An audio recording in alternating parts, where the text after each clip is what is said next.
Chers collègues, bonjour.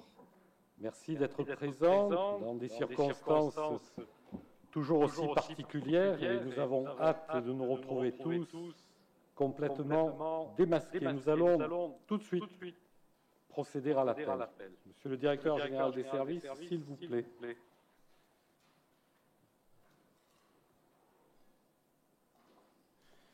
Richard Strombio, Christine Prémozelli, Grégory Love, Sophie Dufour, absente, excusée, représentée par Madame Chauvin, François Gibault, Christine Nicoletti, Jean-Yves Faure, absent, excusé, représenté par Monsieur Vigier, Brigitte Dubuis, Hugues Bonnet, Sylvie Francin, Alain Hainaut, Daniel Adou-Copin, Stéphane Serret, Lisa Chauvin, Bernard Bonabel, Alain Vigier, Michel Ponte, Bruno Scrivaux, absent, excusé, représenté par Monsieur Love, Anne-Marie Colombani, Christian Menussier, Richard De Villette, Sylviane Nervicita, Martine Zerbonne, Françoise Maurice, Jean-Pierre Souza, Evelyne Lorcé, Richard Tilinski, Olivier Gorde, Magali Troindal-Vecchio, Marie-Christine Guiol, Laureline Aubourg-Bastiani, Jean-Daniel Santoni, René Diès, Christine Villelongue, Jean-Bernard Miglioli, Camille Diquelou,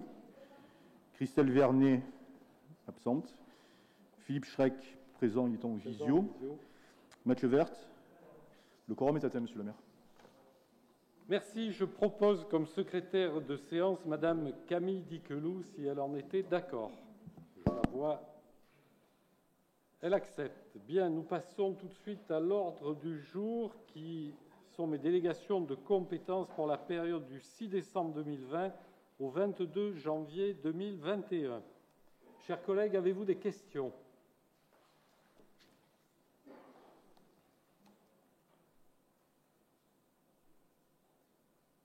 Monsieur Love.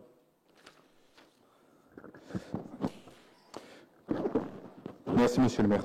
Non, pas de questions, simplement des compléments d'information sur, merci beaucoup, sur différents sujets, notamment sur la 20 493, 20 495, 496 et 497, sur les futurs projets d'aménagement de voirie, notamment sur la rénovation de l'avenue de Montferrat avec la création de trottoirs, donc jusqu'à la Louve, pour donner quelques explications sur ces différents projets.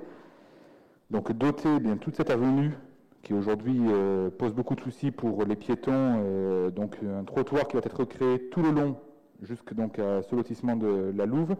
L'avenue du Victor Hugo aussi qui va être refaite avec une voirie un petit peu délicate. Le dernier tronçon, évidemment, du boulevard Léon Blum en concertation avec le lycée pour l'accueil des bus.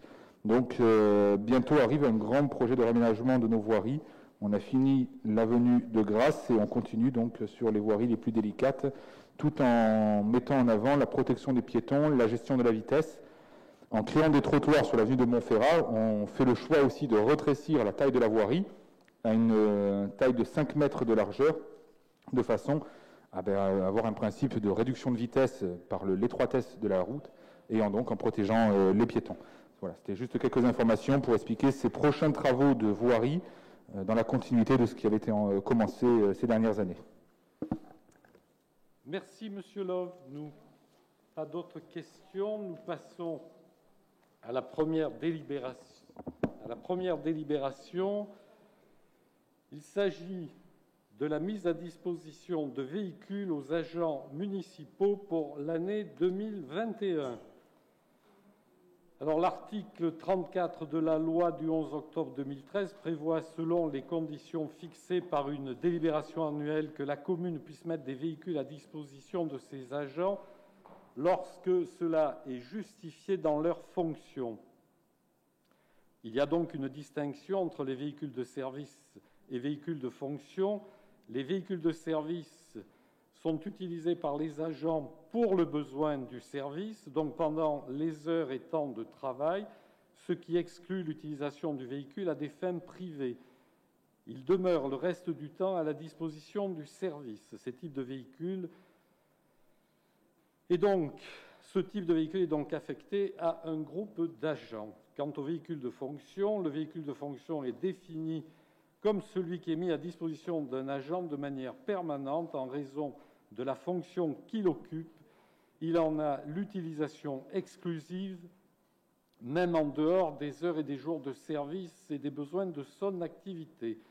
Cette mesure constitue un avantage en nature soumis à cotisation sociale et fiscale. Il est donc demandé au Conseil municipal de bien vouloir approuver pour l'année 2021 les nouvelles modalités de mise à disposition des véhicules de service en faveur des agents municipaux précédemment cités, d'un véhicule de fonction en faveur du directeur général des services, comme un avantage en nature soumis à cotisation sociale et fiscale, de prendre acte que j'établirai les arrêtés individuels portant autorisation d'utilisation d'un véhicule de service ou de fonction. Avez-vous des questions? Je regarde M. Schreck. Non, pas de questions. Qui est pour? Qui est contre? Qui s'abstient? C'est l'unanimité. Je vous remercie. C'est bon?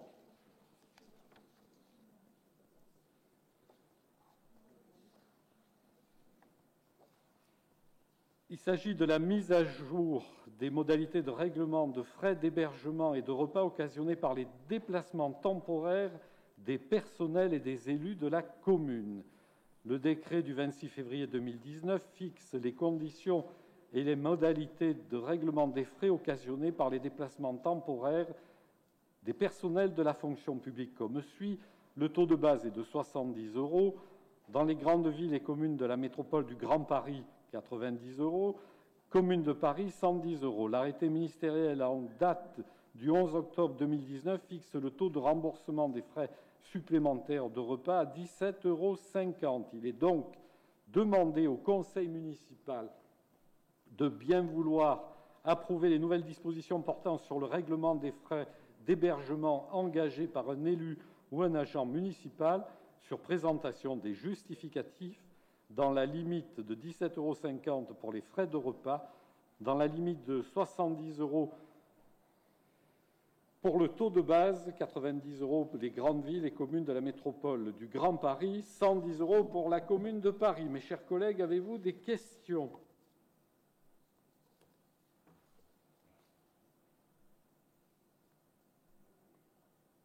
Il n'y en a pas. Nous allons passer donc cette fois au vote électronique. Moi, je vais toujours vite et j'en oublie la modernité, donc vote électronique. Si vous êtes pour, vous pouvez voter oui.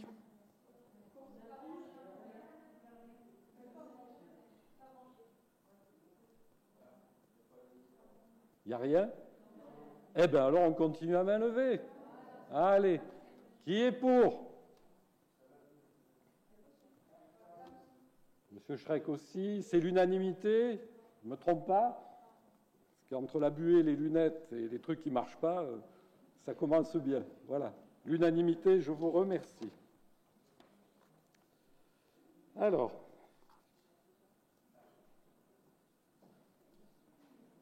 nous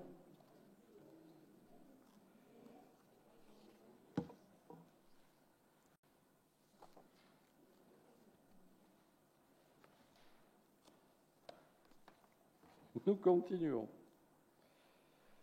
Convention de la mise à disposition de M. Grégoire Allais, conservateur, en faveur de la commune de Draguignan. Cette délibération vise la mise à disposition par la commune de Chartres de M. Grégoire Allais, conservateur du patrimoine, en faveur de la commune de Draguignan à raison de 2 jours, soit 2/30 du temps complet. Cette convention prendra effet à compter du 1er avril 2021 pour une durée courant jusqu'à l'inauguration du musée des Beaux-Arts. Il est donc demandé au Conseil municipal de bien vouloir approuver la convention entre la commune de Draguignan et la commune de Chartres, décider que la ville de Draguignan devra rembourser à la commune de Chartres la rémunération et les charges afférentes à la mise à disposition du fonctionnaire titulaire à hauteur de 2/30 de la rémunération totale de l'intéressé, de fixer la date d'entrée en vigueur de l'ensemble des dispositions qui précèdent au 1er avril 2021. Voilà. Mes chers collègues, avez-vous des questions? Monsieur Santoni. Oui, merci, monsieur le maire. Donc, vous voyez que, tout compte fait, on avait raison quand on soutenait lors du conseil municipal du 22 septembre dernier que Grégoire Allais quittait Draguignan, contrairement à ce que vous nous disiez ce jour-là. Il ne fallait pas être devin, puisque c'était tout simplement écrit noir sur blanc sur la délibération de l'époque.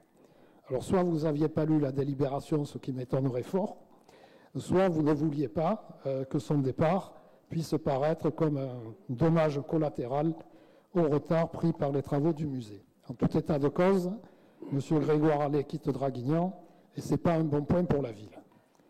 D'autre part, cette délibération comporte des incohérences. Dans la délibération, il est stipulé que la convention entre en vigueur le 1er mars 2021 pour une durée courant jusqu'à l'inauguration du musée. Or, dans la convention, il est noté qu'elle entre en vigueur le 1er avril. Alors, est-ce que c'est le 1er mars ou est-ce que c'est le 1er avril? Et là, en lisant la délibération, vous avez dit le 1er avril, alors que sur notre délib, il est écrit le 1er mars.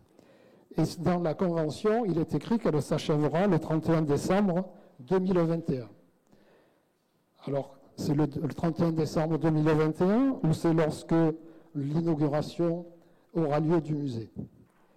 Je doute qu'au 31 décembre 2021, le musée soit inauguré, d'autant plus que la durée du nouvel avenant sur le marché de maîtrise portant sur la restructuration du musée passe à 26 mois, soit bien au-delà de la date du 31 décembre 2021. Alors, où est le vrai du faux dans tout cela? Alors, M. Santoni, au 1er septembre, M. Grégoire Allais prenait ses marques sur la belle ville de Chartres. Donc, il y avait encore une possibilité de ce qu'il se désista. Ça, c'est le premier point. Il faut toujours laisser une porte ouverte. Deuxièmement, en ce qui concerne le 1er mars ou le 1er avril, c'est la bonne ville de Chartres qui délibérera sur ces conventions. Donc, nous sommes obligés d'attendre aussi la délibération de la ville de Chartres. Voilà pourquoi elle ne délibérera qu'au mois de mars. Donc, voilà pourquoi il faut attendre le 1er avril. Alors, pourquoi il est écrit le 1er mars dans notre délib? C'est la convention qui a été établie de cette façon. Mais il n'y a pas d'erreur, il n'y a pas de supposition en la matière. Donc, soyez tranquilles. Donc, dans notre délib, il faut la modifier. Alors, si c'est la convention qui est bonne, il faut mettre dans notre délib le 1er avril. Ça prendra effet au moment, tout le monde est d'accord, où la ville de Chartres aura délibéré. Voilà. Et oui, ouais. Des fois, c'est compliqué. On veut faire simple, mais c'est compliqué. Quant à l'inauguration du musée, il y a des choses encore à faire. On a hâte que les travaux reprennent, vu la conjoncture, vu les différents avatars. Mais il est de notoriété que cette mise à disposition de la ville de Chartres vis-à-vis de Draguignan cessera après l'inauguration du musée des Beaux-Arts. Voilà ce que je peux vous dire.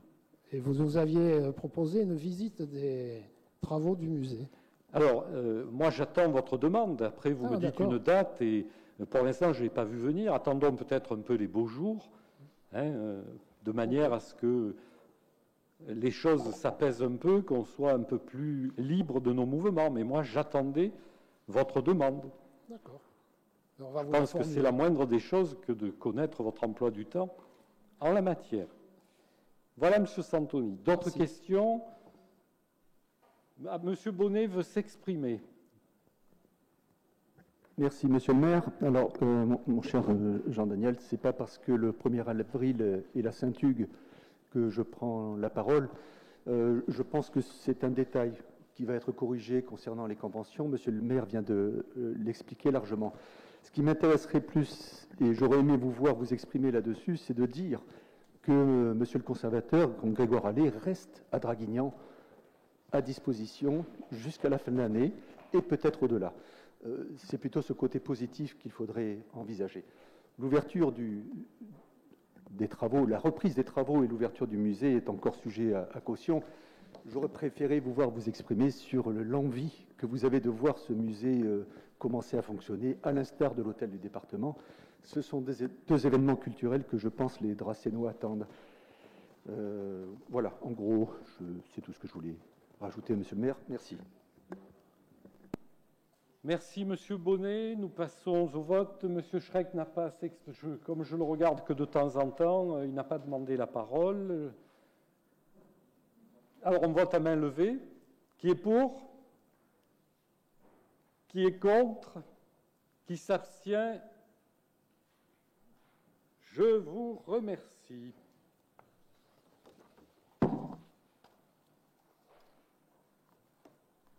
Il s'agit de la création d'un poste au tableau des effectifs,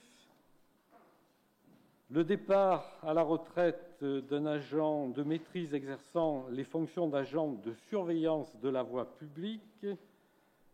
Et donc, ce départ à la retraite provoque la création d'un poste d'agent de police supplémentaire, police municipale, au tableau des effectifs afin de renforcer notre effectif de police municipale.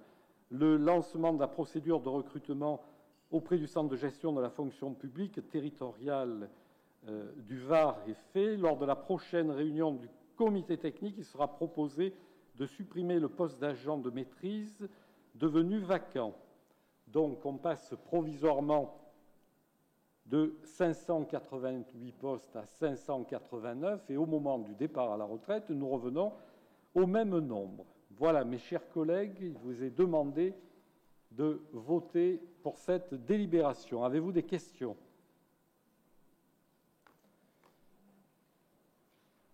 Il n'y en a pas. Qui est pour?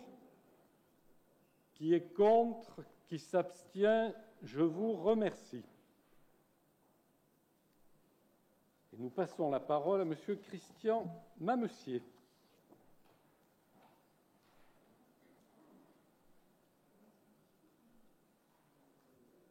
Vous avez la parole. Merci, monsieur le maire. Bonjour tout le monde déjà. Au titre du schéma d'aménagement forestier 2019-2033, approuvé par conseil municipal, il convient pour l'Office national des forêts de procéder en 2021 à des coupes en forêt communale sur la parcelle 1M pour 3 hectares et 76 ar. Le volume présumé est estimé à 60 mètres cubes à l'hectare et le mode de commercialisation du bois à charge de l'ONF s'effectuera par la vente sur pied.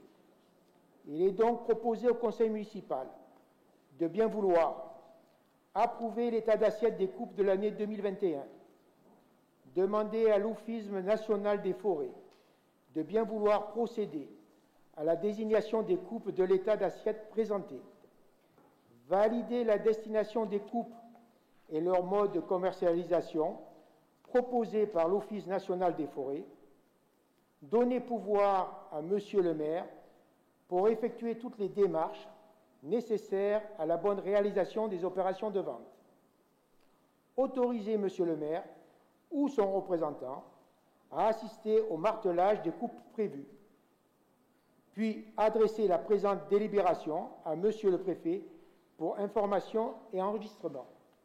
J'en ai terminé, Monsieur le maire. Merci, mes chers collègues. Avez-vous des questions? Pas de questions. Qui est pour? Qui est contre? Qui s'abstient? C'est l'unanimité. Je vous remercie. Madame Hadou-Copin, vous avez la parole. Merci, monsieur le maire.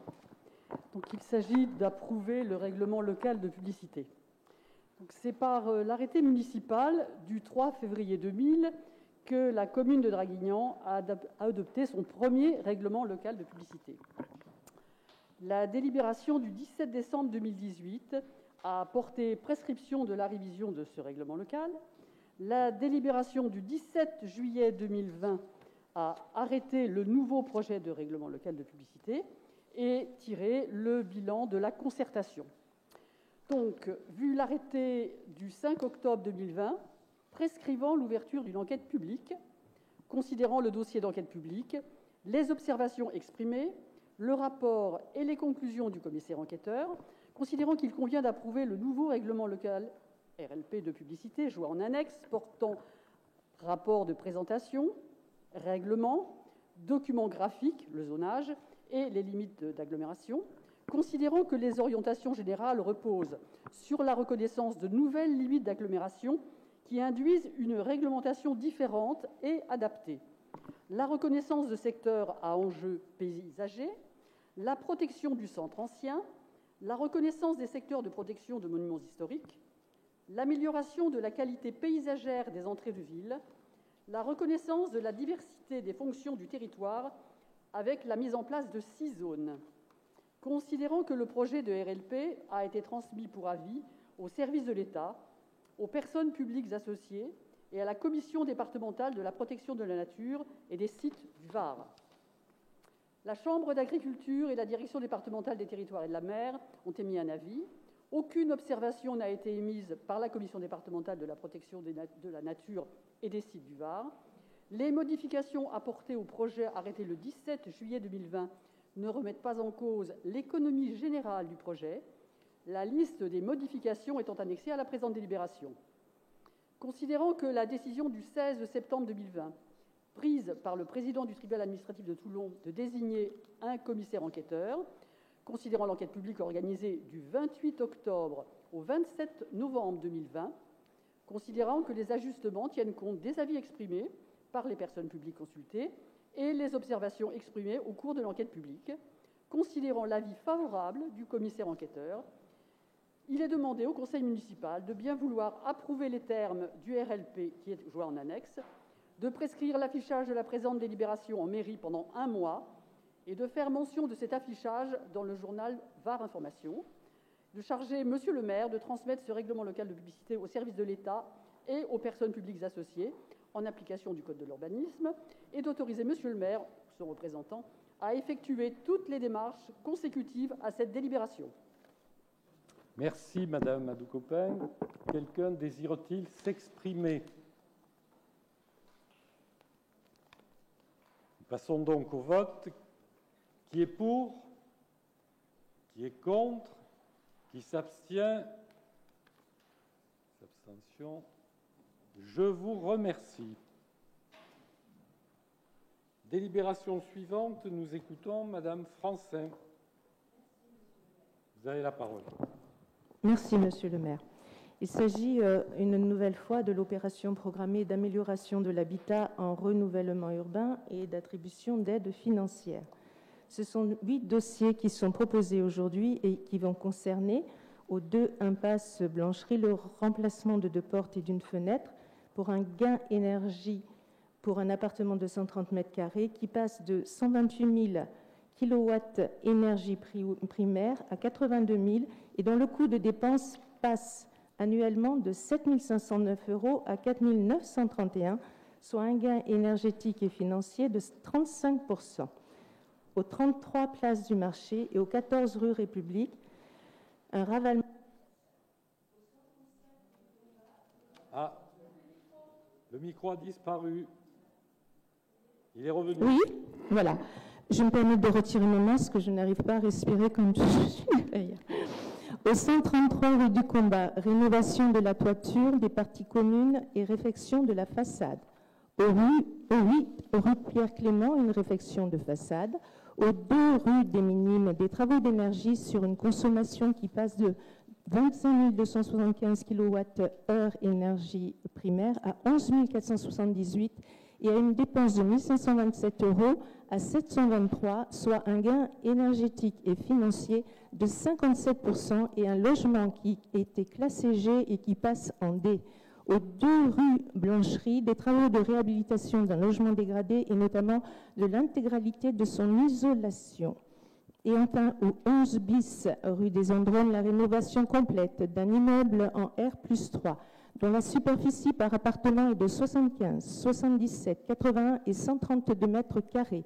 En marge de cette réhabilitation, cet immeuble s'inscrit dans des démarches plurielles, celle de faire revenir des familles en cœur de ville, ne pas oublier que nous sommes à 2 pas de Clémenceau, celle de mobiliser les logements vacants, de s'inscrire dans l'objectif de sobriété foncière puisqu'il consiste à réhabiliter un immeuble entier avec zéro artificialisation des sols et de rentrer dans les logements dans le quota de la loi SRU.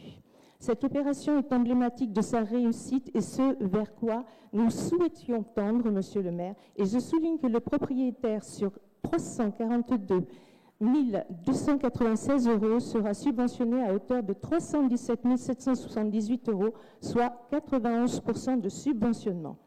Ce sont donc des travaux qui s'élèvent à 511 079 € pour une participation communale de 57 869 €. L'OPARU est donc aussi un moteur économique du territoire. Ceci étant exposé, il est demandé au conseil municipal de bien vouloir attribuer une aide aux différents bénéficiaires pour les montants qui sont inscrits sur le tableau susvisé. Dire que si le montant définitif de travaux est différent de celui indiqué, la subvention sera versée dans les conditions susvisées. Autoriser Monsieur le maire ou son représentant à signer tout acte y afférent et dire que les crédits sont prévus au chapitre 20-422, fonction 824 de l'exercice 2021 du budget principal de la commune. Merci Madame Francin. Chers collègues, avez-vous des questions? Pas de questions. Qui est pour? Qui est contre? Qui s'abstient? Je vous remercie. Délibération suivante, Monsieur Serré, qui est en vidéo, que je salue, puisque je ne l'avais pas vu.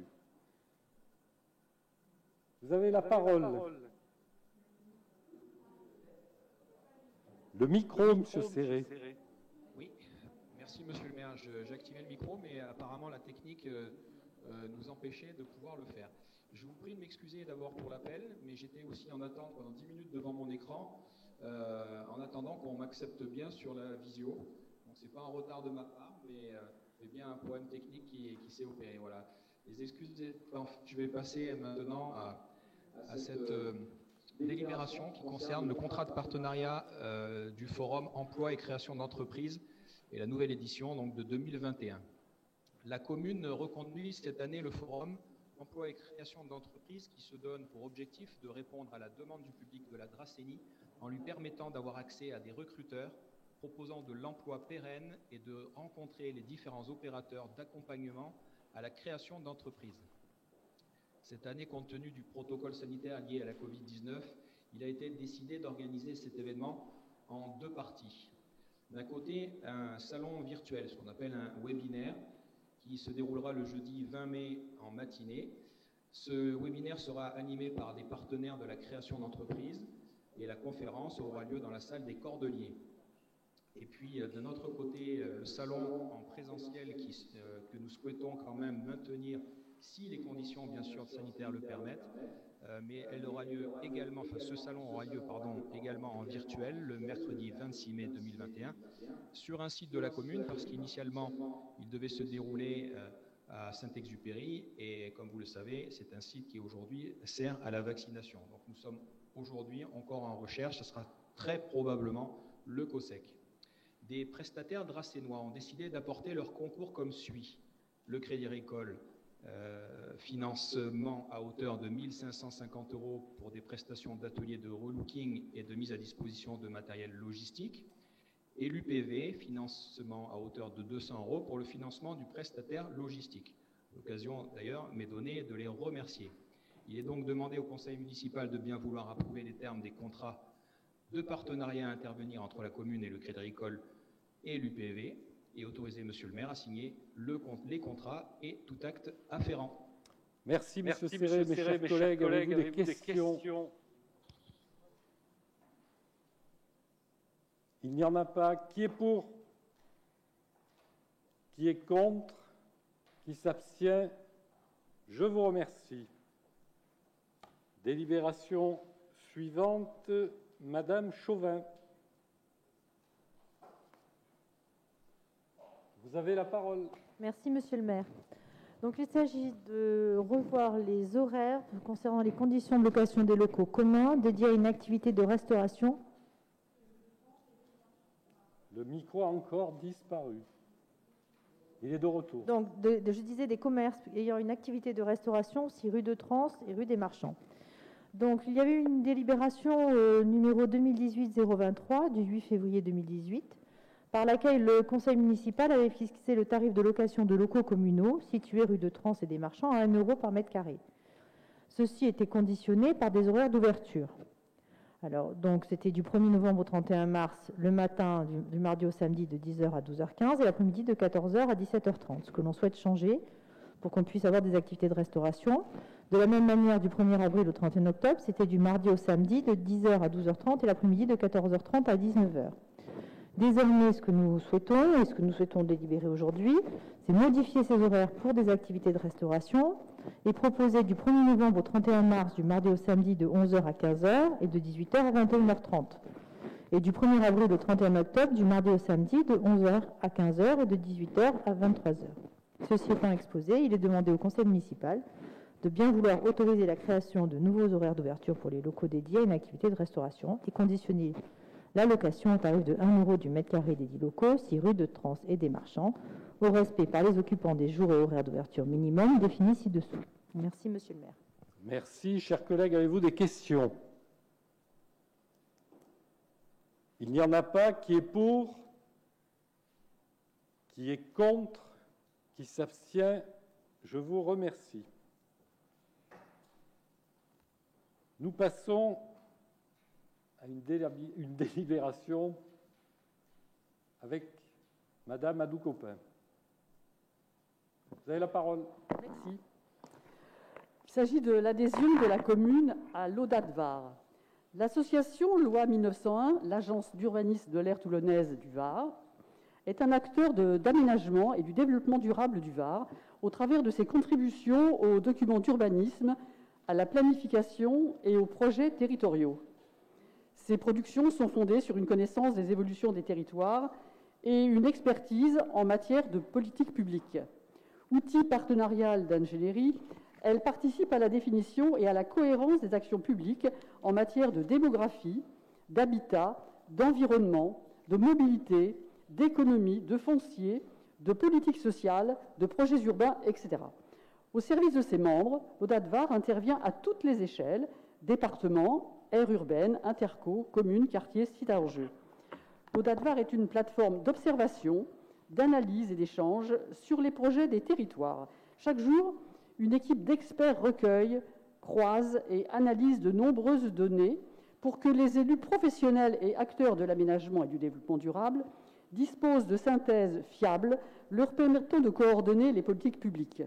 Au travers de cette adhésion, la commune bénéficierait de conseils, d'expertise et d'un accompagnement portant sur des projets qui seront présentés au conseil d'administration de l'Audat de Var. Le montant de la cotisation annuelle est calculé proportionnellement au nombre d'habitants, soit 50 centimes d'euros par nombre d'habitants. Pour l'année 2021, le montant de la cotisation s'élèverait donc à 19 553 euros. Il convient par ailleurs de désigner un représentant titulaire et un représentant suppléant pour représenter la commune au sein de cette association. Ceci étant exposé, il est demandé au conseil municipal de bien vouloir prendre acte de l'adhésion de la commune à l'agence d'urbanisme de l'aire toulonnaise, sous réserve de leur acceptation, de désigner un représentant titulaire et un représentant suppléant pour représenter la commune à l'Assemblée générale, désigner Monsieur le maire pour siéger au conseil d'administration de l'Audat de Var, inscrire chaque année au budget les crédits nécessaires au paiement de la cotisation, qui se monte donc à 19 553 pour 2021, et de charger Monsieur le maire d'en informer Monsieur le président de l'Audat de Var et de l'autoriser, ainsi que toute autre personne déléguée par lui, à prendre toute disposition, à signer tout acte ou tout document tendant à rendre effective cette décision. Merci. Je me propose comme titulaire et je propose Madame Hadou-Copin comme suppléante. Mes chers collègues, avez-vous des questions ou des remarques? Il n'y en a pas. Qui est pour? Qui est contre? Qui s'abstient? Unanimité. Je vous remercie. Nous passons la parole à Madame la première adjointe, Madame Prémoselli. Vous avez la parole. Merci, Monsieur le maire.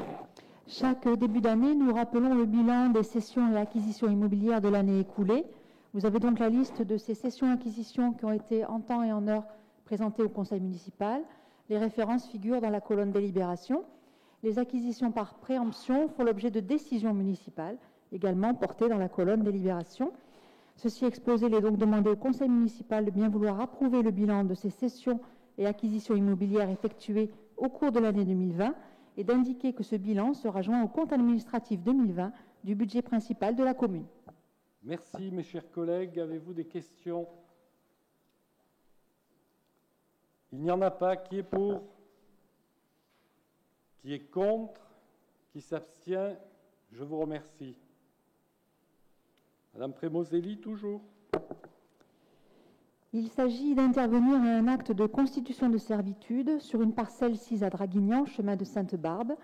La commune de Draguignan est propriétaire du fonds servant, BD 203, et constituera au profit des parcelles fonds dominants, BD 94, 440, 441, 442 et AH 86, propriété de M. Jean Brunel et de Mesdames Lano et Bissiglia, des servitudes de cour commune et de vue. Et en retour, M. Brunel et Mesdames Lano et Bissiglia, propriétaires des fonds servants, BD 440 et 442, constitueront au profit du fonds dominant BD 203, propriété de la commune, une servitude de passage pour gens et véhicules uniquement. La régularisation de cet acte de servitude aura lieu par acte notarié. Il est donc demandé au conseil municipal d'approuver la constitution des servitudes précitées et d'autoriser M. le maire à signer l'acte notarié et tous actes afférents. Merci. Mes chers collègues, avez-vous des questions? Pas de questions. Qui est pour? Qui est contre? Qui s'abstient? Je vous remercie. Il s'agit maintenant d'un groupement de commandes communes et DPVA. Cette délibération vise une convention de groupement de commandes entre DPVA et la commune pour un marché de services d'abonnement, une plateforme de prestation d'aide à la gestion des déclarations de travaux et des déclarations d'intention de commencement de travaux et de prestations associées. DPVA est désignée comme coordonnatrice du dit groupement, lequel est chargé de la passation, la signature, la notification et l'exécution d'un marché portant sur les prestations concernées, ainsi que la passation de tout avenant éventuel ultérieur qui serait nécessaire à son exécution. Il vous est donc demandé de bien vouloir approuver le principe d'adhésion au groupement de commandes coordonnées par DPVA pour les prestations précitées et le projet de convention concerné, de m'autoriser à signer la convention constitutive de groupement afférente à représenter la commune dans le cadre des relations avec le coordonnateur, dire que la commission d'appel d'offres de DPVA sera compétente pour l'attribution des marchés au nom des membres du groupement si une procédure formalisée est nécessaire, dire qu'en cas de procédure adaptée, les règles propres au coordonnateur s'appliqueront, dire que M. le Président de DPVA, en sa qualité de représentant légal du coordonnateur du groupement nouvellement constitué, a procédé au lancement des consultations en vue de la passation du marché et d'autoriser le coordonnateur à procéder à toutes les mesures nécessaires à la passation et à l'exécution du marché selon les principes énoncés par la convention du groupement. Mes chers collègues, avez-vous des questions ou des remarques? Il n'y en a pas. Qui est pour? Qui est contre? Qui s'abstient? Je vous remercie. Passons la parole à M. Hainaut. Vous avez la parole. Merci, Monsieur le maire. Dans le même esprit, il s'agit de la constitution d'un groupement de commandes entre la commune et le CCAS de Draguignan pour la fourniture de vêtements de travail, de chaussures de sécurité et d'EPI, équipements de protection individuelle. Ainsi, il est proposé au conseil municipal d'approuver la constitution d'un groupement de commandes entre le CCAS de Draguignan et la ville. Le dit groupement de commandes sera chargé de la passation de la signature et de la notification des marchés publics portant sur la prestation susmentionnée, selon les besoins déterminés par les membres du groupement. Dans le cadre de la dite convention, il est en particulier proposé que la commune soit désignée comme coordinatrice du groupement et se voit à ce titre chargée de l'organisation du lancement et du lancement des marchés publics, que, le cas échéant, la commission d'appel d'offres de la commune légalement constituée soit compétente au nom de l'ensemble du groupement. Le CCAS, quant à lui, sera chargé de communiquer au coordonnateur une évaluation précise de ses besoins, de participer à l'analyse technique des offres, d'assurer la bonne exécution des marchés publics portant sur ses besoins propres et d'informer le coordonnateur de cette bonne exécution. L'estimation annuelle des besoins s'élève à, pour la ville, 100 000 € TTC, pour le CCAS, 4 000 € TTC.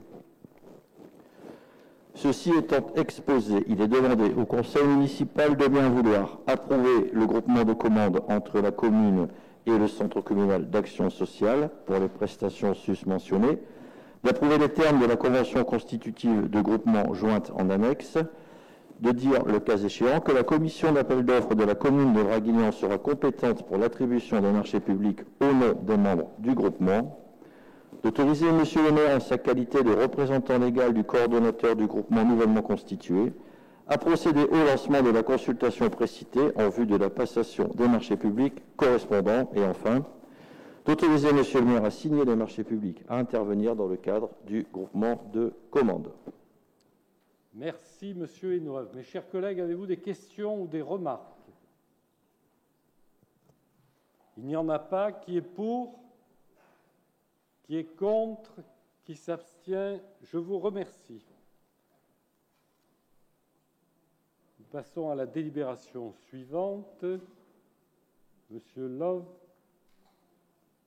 vous avez la parole. C'est bon? Ah, c'est reparti. Ah, la technique.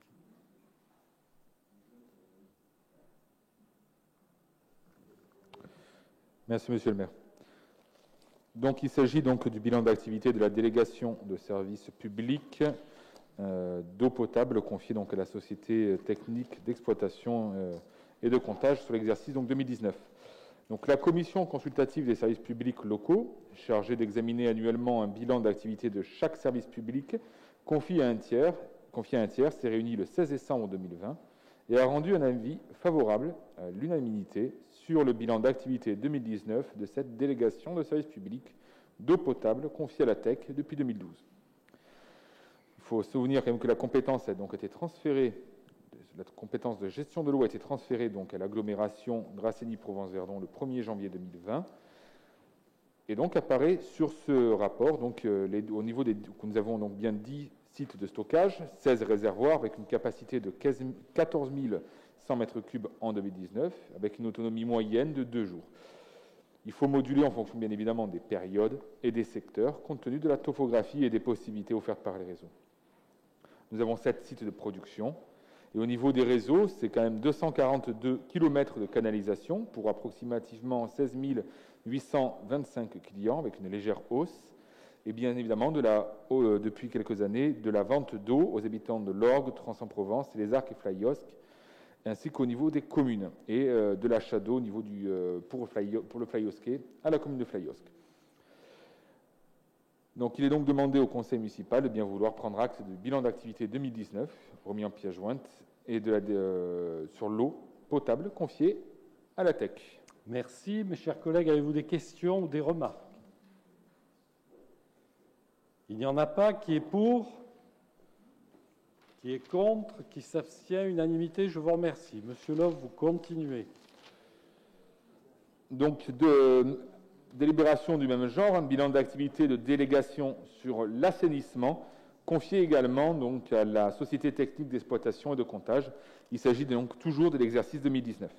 Donc la commission consultative des services publics a examiné, comme elle le fait chaque année, le bilan d'activité, réuni le 16 décembre 2020, et donc un avis, tout comme tout à l'heure, favorable a été donné.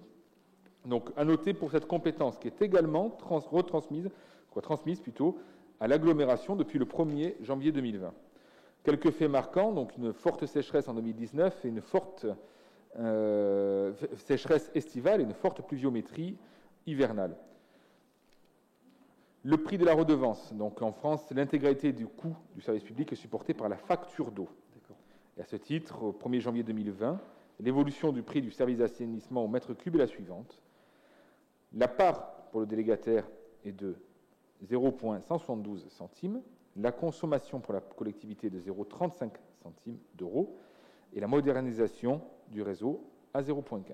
Donc il est bien demandé au conseil municipal de vouloir prendre acte de ce bilan d'activité confié à la TEC pour l'année 2019. Merci, Monsieur Love. Nous prenons acte et ça vous permet de continuer. Je fais que ça. Excusez-moi, Monsieur le maire, un petit léger décalage de feuilles. Donc là, il s'agit du bilan d'activité pour l'électricité pour l'exercice 2019 et confié à Enedis. Donc, tout comme tout à l'heure, la commission s'est réunie le 16 décembre 2020 et a rendu un avis favorable donc, sur ce bilan d'activité qui est joint. Quelques chiffres à donner. Donc, un réseau qui se compose de 197 km de lignes, ce qui n'est pas rien, et 377 de lignes basse tension. Nous desservons, le réseau dessert 23 379 clients. Le réseau comporte 281 installations de production d'énergie d'origine photovoltaïque. 814 compteurs Linky ont été installés et seront installés d'ici 2020. Et le 18 mai 2018, le Conseil d'État a validé le principe des tarifs réglementés de vente d'électricité, conformément ainsi à la volonté de stabiliser les prix. Donc, à rajouter qu'Enedis a participé financièrement à hauteur de 102 000 € à la mise en discrétion des réseaux des rues Pierre-Clément, rue des Andrones et rue du Boulevard Jaurès. Donc, il consiste tout simplement à regrouper les lignes de câblage électrique en haut au niveau des gouttières de façon à cacher et rendre les rues un petit peu plus esthétiques. Ceci étant exposé, il est demandé au conseil municipal de bien vouloir prendre acte du bilan d'activité de l'exercice 2019 joint en annexe par la société Enedis au titre de sa concession. Merci, Monsieur Love. Donc, nous prenons acte et vous continuez. Dernière délibération, il s'agit du bilan d'activité confié à la concession de distribution publique de gaz, GRDF, pour l'exercice 2019. Réunis le 16 décembre 2020, tout comme les 3 autres délibérations, donc un avis favorable et unanime a été rendu sur cette délégation de service public. À la lecture de ce rapport, il apparaît notamment que le réseau de distribution, 94 200 mètres de réseau, 392 000 € investis sur la concession et 78 975 mètres linéaires de réseau sont surveillés par des véhicules de surveillance réseau. 72 incidents à noter, 13 par manque de gaz ou de défaut de pression sans fuite, 46 fuites de gaz sans incendie ni explosion, 3 incendies, explosions et 10 autres de nature. Donc toujours quelques petits soucis au niveau du gaz. Il est demandé au conseil municipal de bien vouloir prendre acte du bilan d'activité 2019 sur la DSP confiée à GRDF. Eh bien, nous prenons acte, Monsieur Love. Merci pour ce rapport. Nous passons à la délibération suivante en écoutant Madame Dubuis. Vous avez la parole. Merci, Monsieur le maire. Les 2 délibérations qui suivent concernent le bilan d'activité de la délégation de services publics portant sur la restauration scolaire attribuée à la société Elior. Alors, la première des délibérations concerne la période de janvier à août 2019, donc les 6 derniers mois de la convention du 1er septembre 2014 pour ce qui avait été signé pour 5 conjointement avec le CCAS. La commission, comme les précédentes délibérations, la commission consultative des services publics locaux s'est réunie le 16 décembre 2020 et a émis un avis favorable en ce qui concerne le bilan d'activité de l'exercice 2019 sur cette même période. Les principaux éléments à retenir sont les suivants. Au niveau de la fréquentation, sur l'ensemble de l'exercice, 196 074 repas ont été servis.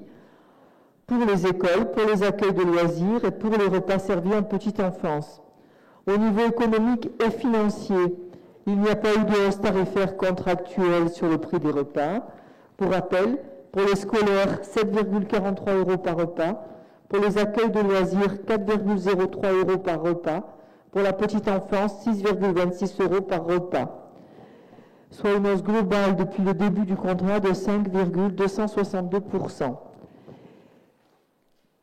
Pour information, le prix moyen payé par les usagers de la restauration scolaire s'élève à 3,43 €, 3,35 € en 2018.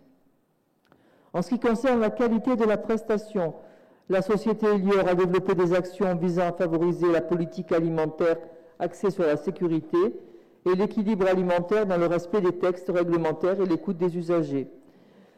Une part de produits bio a été comprise à hauteur de 20%. Au niveau technique, diverses opérations d'entretien préventif et intervention curatif sur les matériels de la cuisine centrale et des satellites ont été réalisées. Ceci étant exposé, il est demandé au conseil municipal de bien vouloir prendre acte du bilan d'activité de l'exercice 2019 sur la période de janvier à août établi par la société Elior. Merci Madame Dubouis. Donc nous prenons acte et vous pouvez continuer.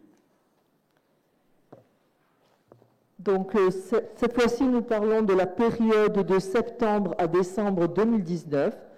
Il s'agit là des 6 premiers mois du nouveau contrat qui démarre à partir de 5 ans à compter du 1er septembre 2019, toujours conjointement avec le CCAS. Les tarifs ont été négociés contractuellement sur 3 grilles, représentant 3 tranches quantitatives de repas à servir.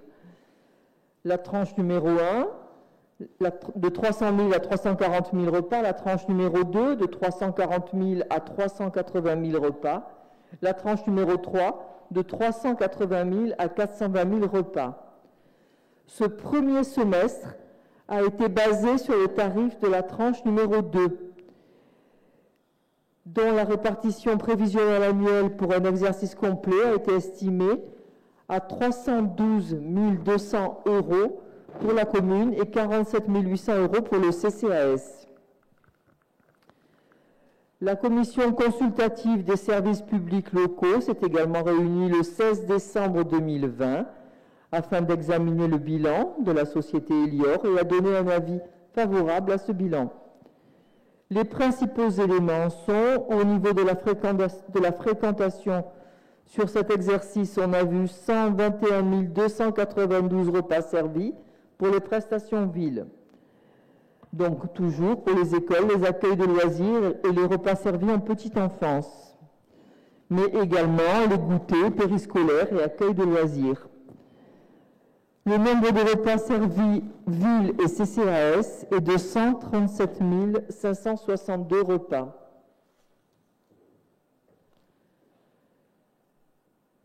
Les tarifs sont pour les scolaires de 6,76 € par repas, pour les accueils de loisirs de 5,08 € par repas et pour la petite enfance de 4,26 € par repas. Le prix moyen payé par les usagers de la restauration scolaire s'élève à 3,48 €, 3,35 € en 2018. La redevance qui était prévue pendant le contrat de DSP s'est élevée à 47 768,59 € pour cet exercice. En ce qui concerne la qualité de la prestation, comme précédemment, la société Elior a développé des actions visant à favoriser à la fois la politique alimentaire basée sur la sécurité et l'équilibre alimentaire. Toujours avec une augmentation, cette fois-ci, dans le nouveau contrat, de l'engagement de 24,2% de local, 17% de bio, plus 8% de bio local, 10% de label, soit en tout 59,2% des aliments servis ont été valorisés en alimentation durable.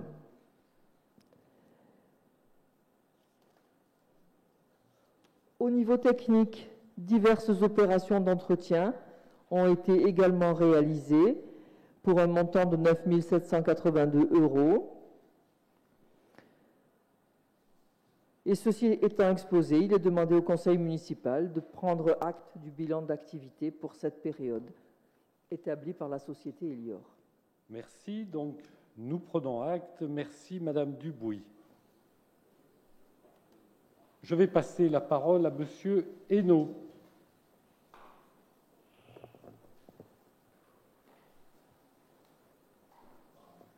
La technique est récalcitrante. Ça y est. Merci, Monsieur le maire.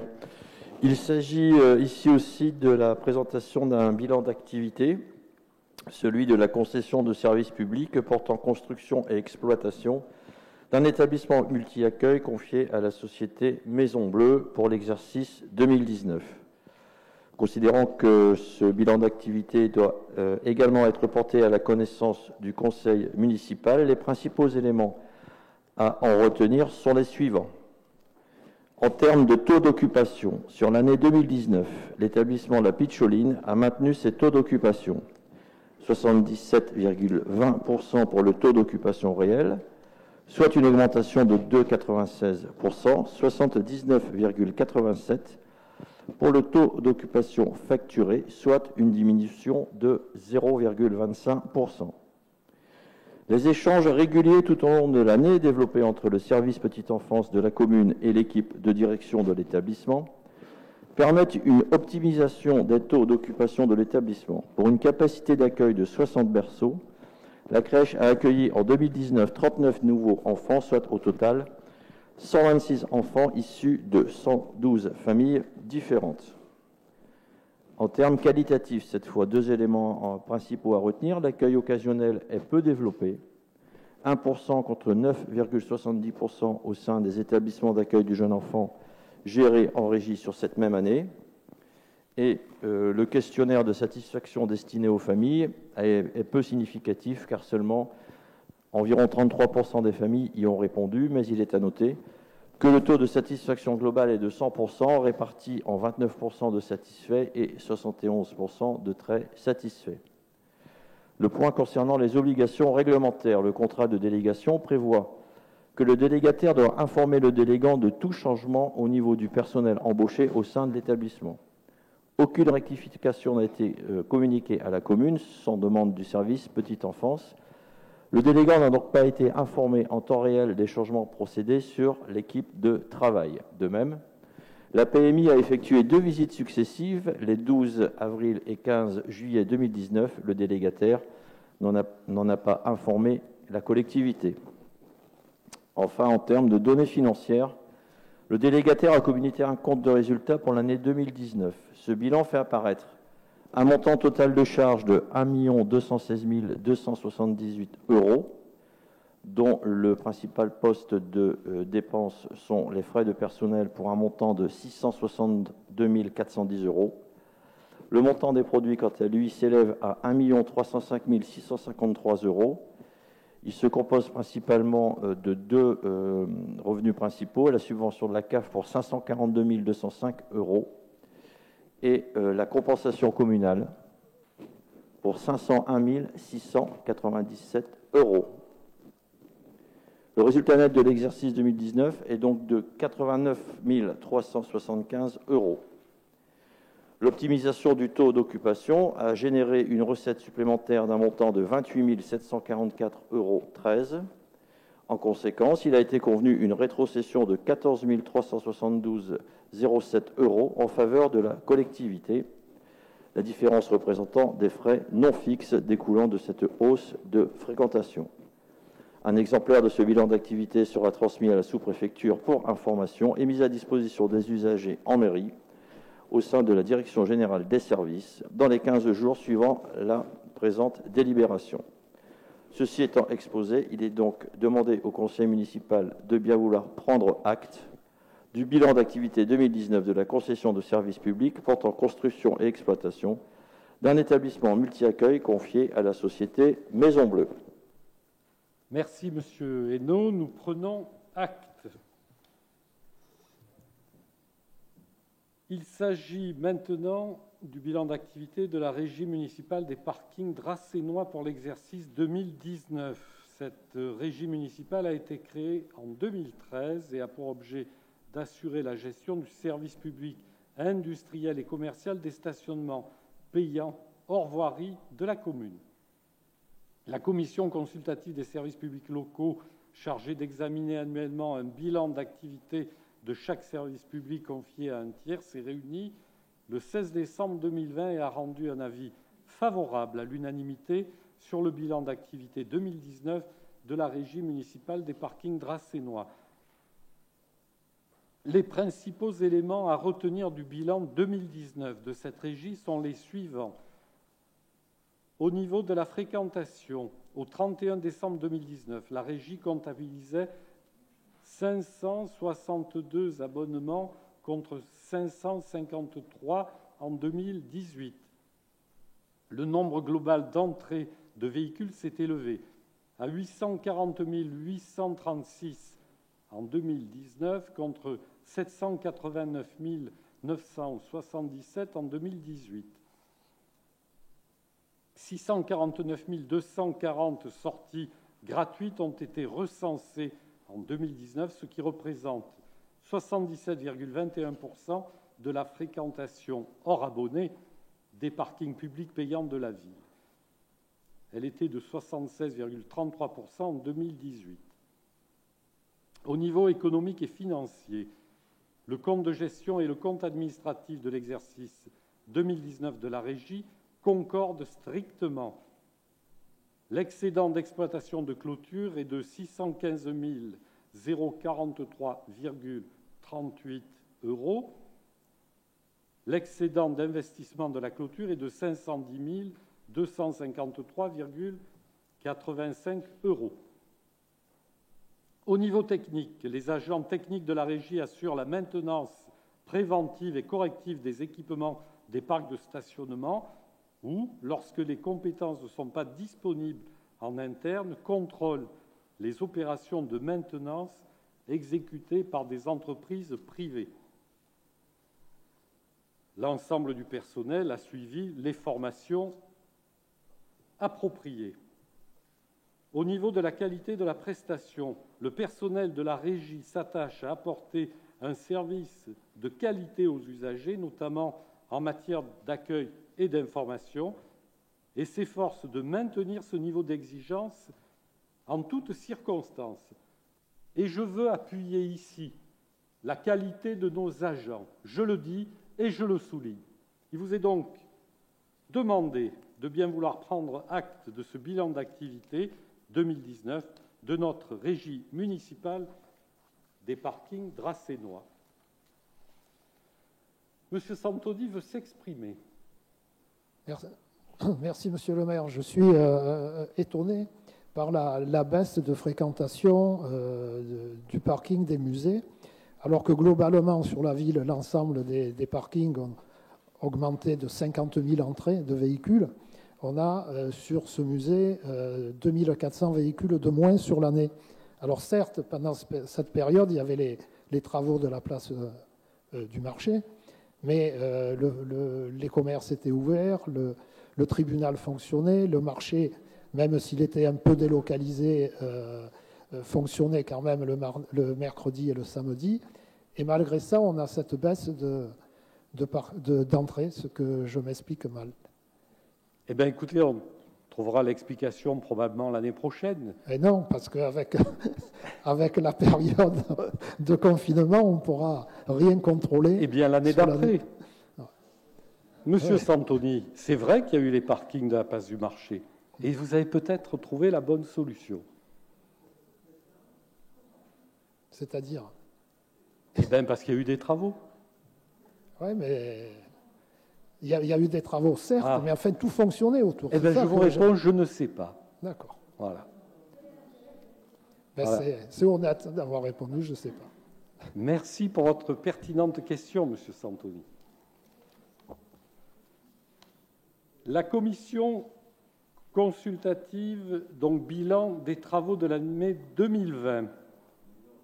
La commission consultative des services publics locaux s'est réunie le 16 décembre 2020 et a émis un avis favorable concernant les rapports d'activité de l'exercice 2019 des délégations de services publics.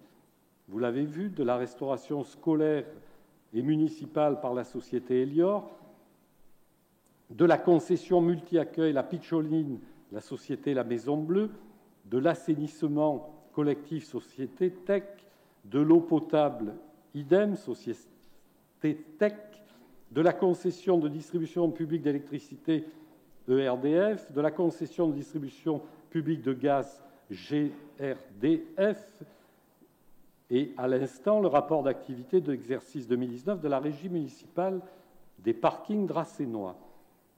Il vous est donc demandé de prendre acte de l'état de travaux réalisés en commission consultative des travaux publics locaux au cours de l'année 2020.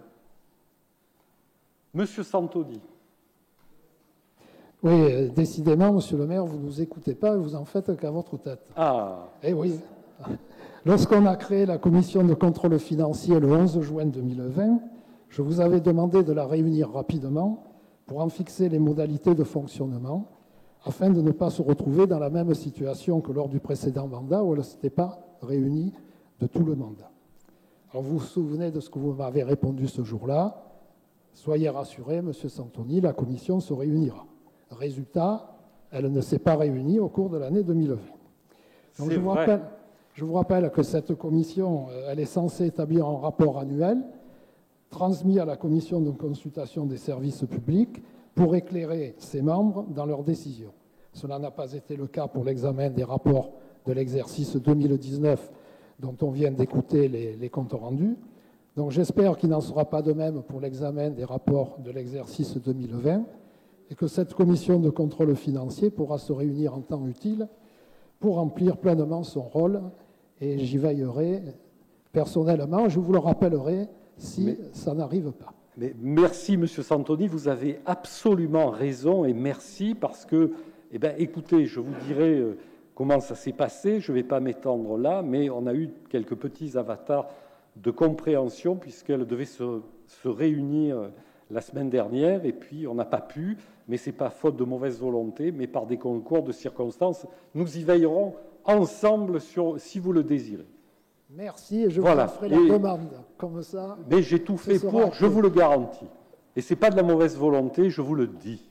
Merci. Ce sont les circonstances. Vous savez, en ce moment, il se passe des choses. Oui, je sais. Hein? Voilà. Merci, monsieur Santoni, pour votre belle intervention que j'approuve. Même si je suis parfois têtu, c'est vrai. Mais des fois, il le faut. Merci. Eh bien, on va passer à l'Andes avec le docteur Bonabel. Vous avez la parole. Enfin, presque. Ça y est. Mes chers collègues, donc il s'agit de l'adhésion à l'Andes. Alors l'Andes, pour ceux qui l'ignoreraient, c'est l'Association nationale des élus du sport. Afin d'être soutenu dans l'élaboration et la mise en œuvre de sa politique sportive, la commune souhaite souscrire à l'Andes, à laquelle adhèrent 8000 communes et groupements de communes. La mission première de l'Andes est de soutenir les élus au quotidien dans l'élaboration de leur politique sportive par l'apport de documents juridiques et techniques, à savoir aide à la résolution de problématiques de gestion sportive locale, accès à un fonds d'exemple de réalisation et d'expérience et aide au montage de dossiers de subvention, d'investissement et de fonctionnement. Le montant annuel de la cotisation à l'Andes est fixé en fonction du nombre d'habitants. La commune de Draguignan se trouvant dans la strate de 20 000 à 50 000 habitants, je devrais dire 49 999, la cotisation annuelle pour l'année 2021 s'élèverait donc à 464 €. Il est donc demandé au conseil municipal de bien vouloir 1. Approuver l'adhésion de la commune de Draguignan à l'Andes à compter de 2021 et autoriser monsieur le maire à signer tout acte y afférent,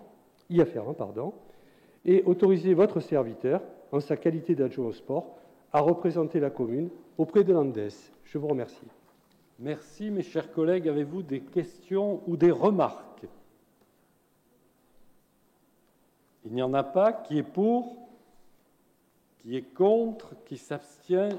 Je vous remercie pour cette belle unanimité. Eh bien, nous continuons avec Jean-Pierre Souza. Non, je me suis trompé. C'est Madame Dubuis. Décidément, la buée me submerge. François, vous avez la parole.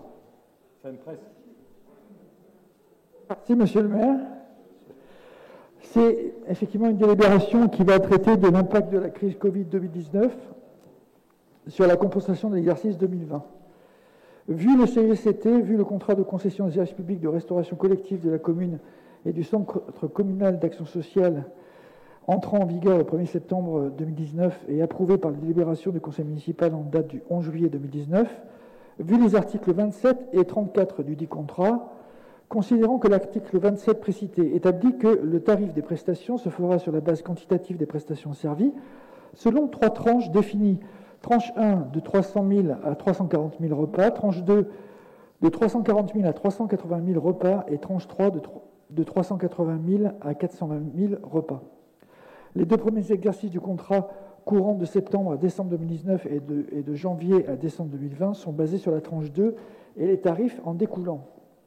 Considérant qu'au cours du 2e exercice, de janvier à décembre 2020, la crise sanitaire Covid-19 a eu un impact non négligeable sur la fréquentation des différents services de restauration et de fait sur le nombre de repas livrés par le prestataire, considérant également que tout au long de cette crise, la société Elior, concessionnaire du contrat, a assuré une continuité du service public tant pour les convives des écoles et des accueils de loisirs ainsi que pour les seniors, par l'adaptation des services aux contraintes et exigences des différentes mesures sanitaires prises depuis le premier confinement et sur les mois qui ont suivi, par la livraison des centres d'accueil Covid pour les enfants de soignants, y compris les week-ends et jours fériés, par l'adaptation de la commande du portage pour les seniors, et a fait preuve de réactivité pour la reprise scolaire dans des conditions strictes et adaptées. Considérant que durant la période de mars à juin 2020, le nombre de prestations servies n'a pas été conforme aux prévisions dans un exercice normal et habituel. Considérant que cette crise a engendré un déséquilibre financier manifeste du contrat évalué à moins 222 000 avec le CCAS en défaveur de la société Elior, du fait de la continuité du service public, considérant enfin que la reprise en septembre avec les mesures assouplies n'a pas permis de rattraper ce déséquilibre, ni le nombre de repas correspondant aux tarifs appliqués de la tranche de référence, c'est-à-dire la tranche 2, ni même d'ailleurs celui de la tranche 1. Pour rappel, sur l'année 2019, 364 008 repas ont été servis pour la commune et le CCAS contre 280 000 repas en 2020, soit un différentiel annuel de moins 84 000 repas, c'est-à-dire moins 23%. Considérant que s'agissant d'un événement non imputable à la commune ou au CCAS, ni erreur du prévisionnel, ni décision unilatérale, donc, et compte tenu que les évolutions du protocole sanitaire ont permis un retour à un service dans des conditions quasi normales, il n'y a pas lieu d'appliquer l'article 27-2 qui prévoit un changement de tranche sur l'exercice suivant. À noter que ce déficit a eu pour conséquence une perte de chiffre d'affaires du concessionnaire estimée à plus de 550 000 €. Néanmoins, s'il n'appartient pas à la commune ou au CCAS d'assumer le risque d'exploitation concédé au prestataire ni la perte de chiffre d'affaires en découlant, l'article 34 du dit contrat prévoit la possibilité de réexaminer les conditions financières lorsque des modifications substantielles des conditions d'accès aux services ont un impact défavorable sur la fréquentation et sur le paiement des prestataires par les usagers. Le déséquilibre du contrat sur la seule période du premier confinement permet de caractériser cet impact défavorable. De fait, sur demande du concessionnaire, différents échanges ont eu lieu entre la commune et le prestataire et il a été proposé de revoir les tarifs appliqués sur l'exercice 2020 pour appliquer ceux de la tranche 1 afin de les faire correspondre au plus près au nombre de repas servis. Cette proposition aurait pour incidence de minorer la recette de compensation des tarifs sociaux annuels et contractuels qui a pour objet le remboursement du trop-perçu de l'exercice sur les 12e versés par la commune en tenant compte du réel livré et du réel facturé aux familles selon les tarifs sociaux. Le montant de l'amélioration a été estimé à 72 000 € sur une compensation prévisionnelle exceptionnelle d'environ 300 000 € en faveur de la commune. Ceci étant exposé, Il est donc demandé au Conseil municipal de bien vouloir, premièrement, approuver l'application de l'article 34 du contrat de concession 2019-001 du fait du déséquilibre financier engendré par la crise sanitaire Covid-19 durant l'exercice 2020. Deuxièmement, valider l'application des tarifs de la tranche 1 en lieu et place de la tranche 2 sur le dit exercice. Et dernièrement, dire que les recettes correspondantes seront inscrites au chapitre 75, article 757, fonction 251 du budget principal de l'exercice 2021. Merci, Monsieur Gibault. Chers collègues, avez-vous des questions ou des remarques? Il n'y en a pas. Qui est pour? Qui est contre? Qui s'abstient? Je vous remercie. Monsieur Gibault. Oui, merci Monsieur le maire. C'est donc une délibération numéro 26 qui concerne la garantie d'emprunt de la commune en faveur de la SAIEM pour le réaménagement de prêts consentis par la Caisse des dépôts et consignations. Vu le Code général des collectivités territoriales, et notamment les articles L2252-1 et L2252-2, vu le Code civil, et notamment l'article 2298, considérant que la SAIEM de construction de Draguignan a renégocié des prêts contractés auprès de la Caisse des dépôts et consignations selon de nouvelles caractéristiques financières référenciées en annexe au présent rapport, considérant que ces prêts initiaux avaient été garantis par la commune de Draguignan, considérant que par conséquent la SAIEM, dénommée l'emprunteur, sollicite de la commune, dénommée le garant, d'apporter sa garantie pour le remboursement des lignes de prêt ainsi réaménagées, considérant enfin que le montant garanti et les durées ne changent pas, les modifications ne portent que sur des passages de prêts indexés sur le livret A à des prêts à taux fixe sur des changements de taux de progressivité des échéances. Il est demandé au Conseil municipal de bien vouloir adopter les dispositions suivantes. Article 1. La commune de Draguignan réitère sa garantie pour le remboursement de chaque ligne du prêt réaménagé, initialement contracté par l'emprunteur auprès de la Caisse des dépôts et consignations selon les conditions définies à l'article 2 et référencées à l'annexe caractéristiques financières des lignes de prêt réaménagées. La garantie est accordée pour chaque ligne de prêt réaménagée à hauteur de la quotité indiquée à l'annexe précitée, et ce jusqu'au complet remboursement des sommes dues, en principal majorées des intérêts compensateurs ou différés, y compris toute commission, pénalité ou indemnité pouvant être due, notamment en cas de remboursement anticipé ou des intérêts moratoires qui l'auraient encouru au titre des prêts réaménagés. Article 2. Les nouvelles caractéristiques financières des lignes du prêt réaménagé sont indiquées pour chacune d'elles à l'annexe caractéristiques financières des lignes des prêts réaménagés qui fait partie intégrante de la présente délibération. Concernant les lignes du prêt réaménagé à taux révisable indexé sur le taux de livret A, le taux du livret A effectivement appliqué aux dites lignes du prêt réaménagé sera celui en vigueur à la date de la valeur du réaménagement. Les caractéristiques financières modifiées s'appliquent à chaque ligne du prêt réaménagé référencée à l'annexe à compter de la date d'effet de l'avenant constatant le réaménagement, et ce jusqu'au complet remboursement des sommes dues. À titre indicatif, le taux du livret A au 31 octobre 2019 est de 0,75%.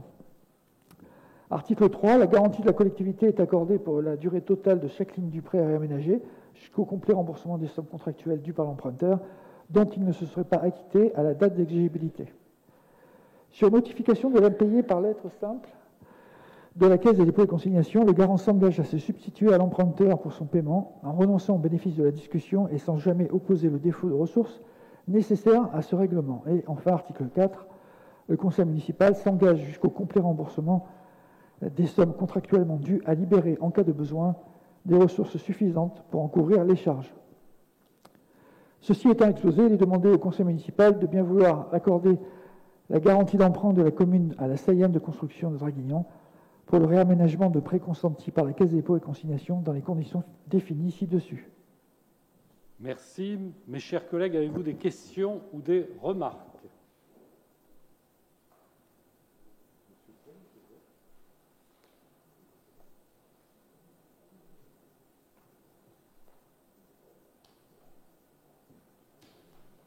Qui est pour?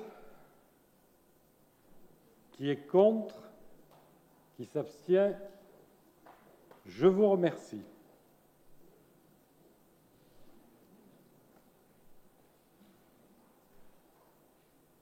Monsieur Gibault? Oui, tout à fait. Cette fois, la garantie d'emprunt de la commune en faveur de la société 3F Sud pour une opération d'acquisition en VFA de 26 logements, 6 chemins de Sainte-Barbe à Draguignan. Vu le CGCT, vu le Code civil, on l'a cité tout à l'heure dans la délibération précédente, considérant que la société 3F Sud, société anonyme d'habitation à loyer modéré, relevant du groupe d'Action Logement, a souscrit un prêt de 2 673 707 € auprès de la Caisse des dépôts et consignations, destiné à financer l'acquisition en VFA vente en l'état futur d'achèvement de 26 logements locatifs d'un ensemble immobilier situé chemin de Sainte-Barbe à Draguignan. Considérant que cette société sollicite la garantie d'emprunt de la commune pour ce prêt dont le contrat et ses caractéristiques sont joints au présent rapport, considérant que le contrat de prêt numéro 115-367 en annexe signé entre 3F Sud SA d'habitation à loyer modéré dénommé ci-après l'emprunteur et la Caisse des dépôts et consignations, il est demandé au Conseil municipal de bien vouloir adopter les dispositions suivantes. Article 1. La commune de Draguignan accorde ses garanties à hauteur de 100% pour le remboursement d'un prêt d'un montant total de 2 673 707 € souscrit par l'emprunteur auprès de la Caisse des dépôts et consignations selon les caractéristiques financières et aux charges et conditions du contrat du prêt 115-367 constitué de 5 lignes de prêt. Le dit contrat est joint en annexe et fait partie intégrante de la présente délibération. Article 2. La garantie est apportée aux conditions suivantes. La garantie de la collectivité est accordée pour la durée totale du prêt jusqu'au complet remboursement de celui-ci et porte sur l'ensemble des sommes contractuellement dues par l'emprunteur dont il ne se serait pas acquitté à la date d'exigibilité. Sur notification de l'impayé par lettre simple de la Caisse des dépôts et consignations, la collectivité s'engage à se substituer à l'emprunteur pour son paiement en renonçant au bénéfice de discussion et sans jamais opposer le défaut de ressources nécessaires à ce règlement. Article 3.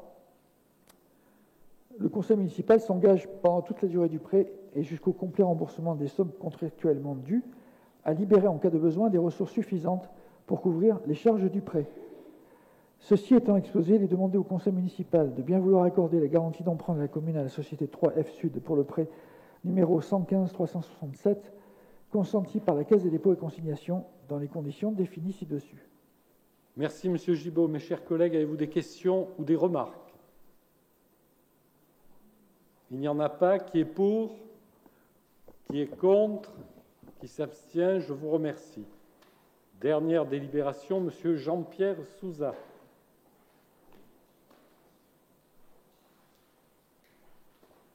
Vous avez la parole. Merci, Monsieur le maire.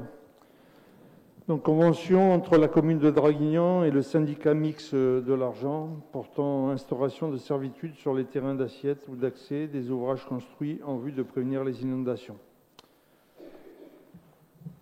On commence à voir la fin au niveau du syndicat mixte de l'Argent en ce qui concerne l'action 35 qui permettra l'aménagement de travaux sur la traversée de Draguignan-Tence-en-Provence.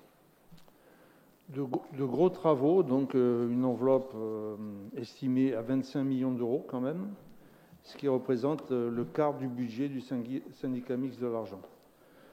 Donc ces travaux, il y aura une mesure compensatoire à la sortie de Tence qui permettra d'écrêter les crues avec une digue et un bassin écrêteur de crues de plusieurs centaines de milliers de mètres cubes d'eau.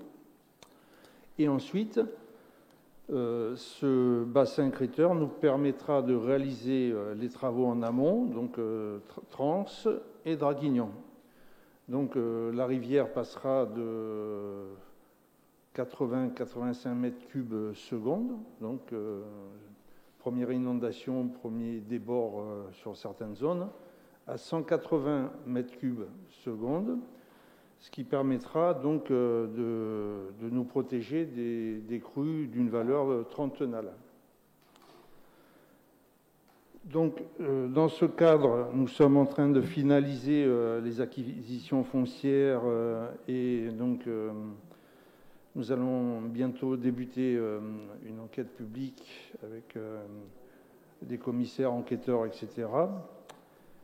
Et dans ce cadre, on rachète des terrains ou des servitudes de passage Et c'est dans ce cadre qu'on vous demande de voter et d'approuver la constitution de servitude à titre gratuit, conformément à l'article L. 566-12-2 du Code de l'environnement sur les parcelles cadastrées, section BI 345, 349, 351, 519, 521, 547, 866, qui se situent toutes sur le secteur des Incapis. Vous avez le plan qui est joint à la délibération. Approuver les termes de la convention de servitude à intervenir entre la commune et le SMA jointe en annexe. Autoriser, Monsieur le maire, à signer la dite convention, ainsi que tout acte y afférent. Merci, mes chers collègues. Avez-vous des questions? Pas de questions. Qui est pour? Qui est contre? Qui s'abstient? Je vous remercie.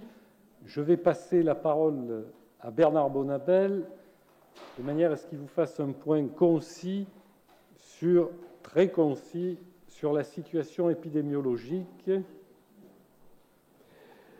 Monsieur le maire, merci. Depuis un an, nous avons appris chaque jour dans la lutte contre le ou la Covid. Dans cet esprit, nous avons compris et nous avons essayé, en tout cas, de comprendre chaque jour.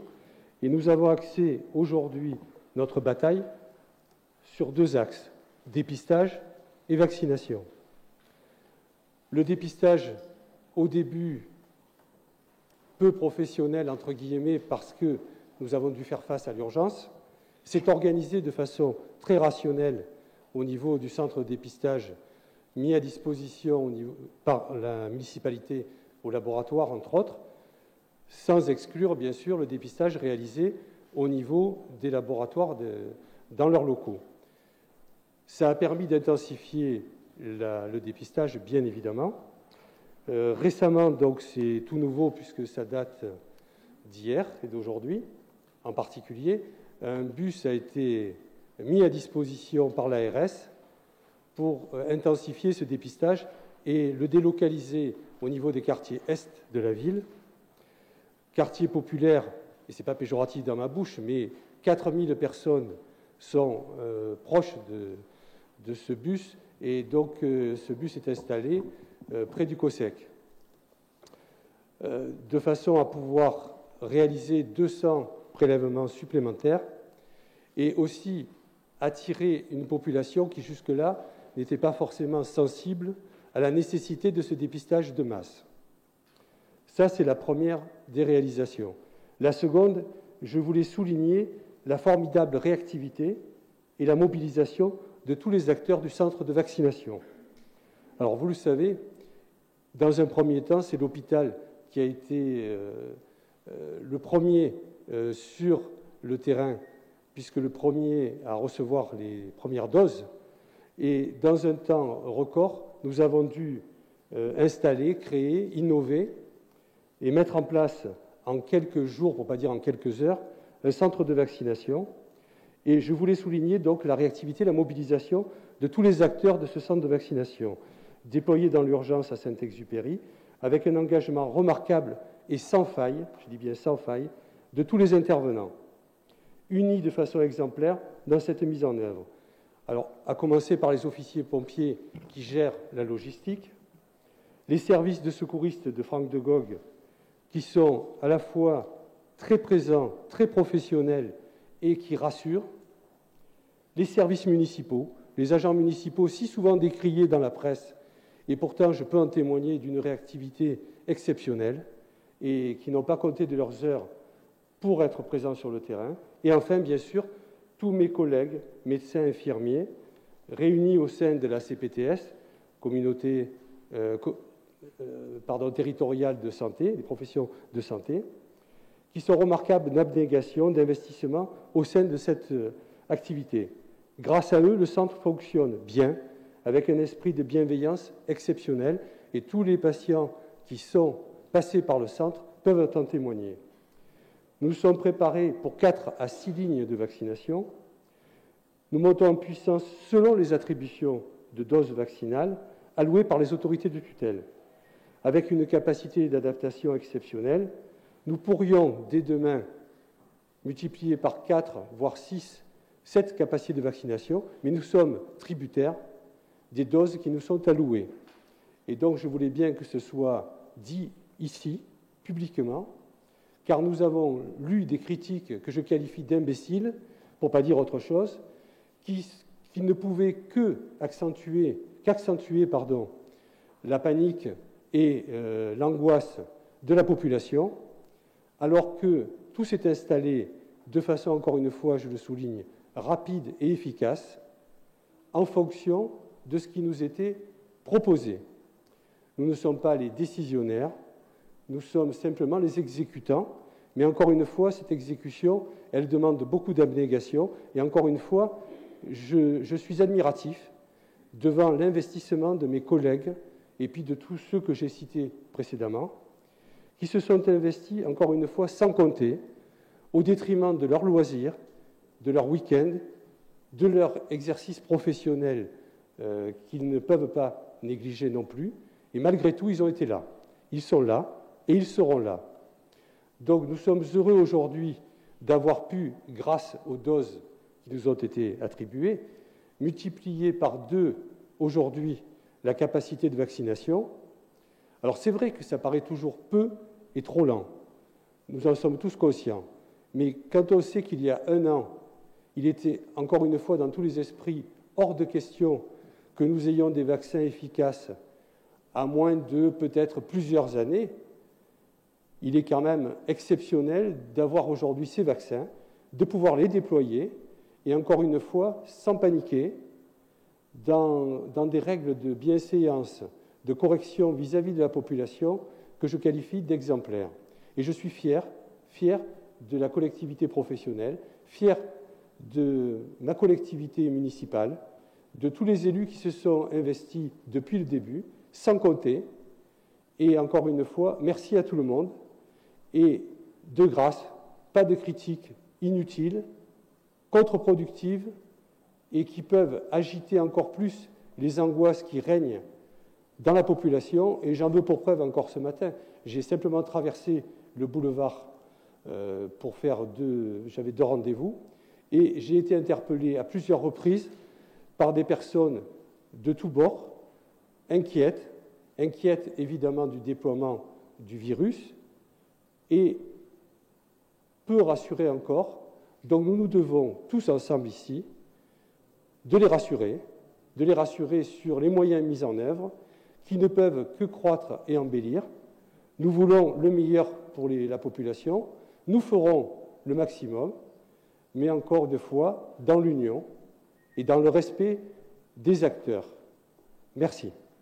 Merci, docteur Bonabel. Je voudrais remercier, et vous charge de remercier en notre nom à tous, les membres de la CPTS sous la houlette du docteur Variot, de Marion Joly, de Madame Pugliese, le capitaine Grimaud, Franck de Gogh et ses équipes, nos équipes municipales, bien entendu, la réactivité pour mettre ce camion en place du CHITS qui est arrivé aujourd'hui, mais en plus ce lien entre l'hôpital et la médecine de ville avec le docteur Bonnet ici présent qui nous relie aussi avec les stats de ce qui se passe à Fréjus-Saint-Raphaël. Remercier Anne-Marie Colombani qui fait le lien avec le laboratoire BioSTRL desquels nous avons les statistiques au jour le jour. Bien sûr, de nos cadres de santé, Brigitte Dubuis et Madame Maurice ici présentes. En plus, la houlette et le conseil régulier du professeur Morillon et de tous ceux ici qui s'investissent à chaque fois que c'est nécessaire depuis bientôt 1 an. Je pense que c'est tous ensemble que nous réussirons avec nos gestes barrières qu'il faut de plus en plus et quotidiennement respecter. On voit trop souvent des gestes un peu particuliers. C'est une période difficile. J'ai foi en l'avenir parce que l'hôpital dans lequel je me trouvais ce matin, nous avons encore une fois des personnels techniques et soignants absolument exemplaires, mais de grâce, ils commencent à être fatigués au bout d'1 an. Donc ménageons-les pour les ménager, respectons les gestes barrières. Merci à vous tous de cette belle séance. Je vous remercie du fond du cœur d'avoir été présents sur vos horaires de travail, d'avoir fait l'effort exemplaire de venir ici. Je lève la séance. Merci.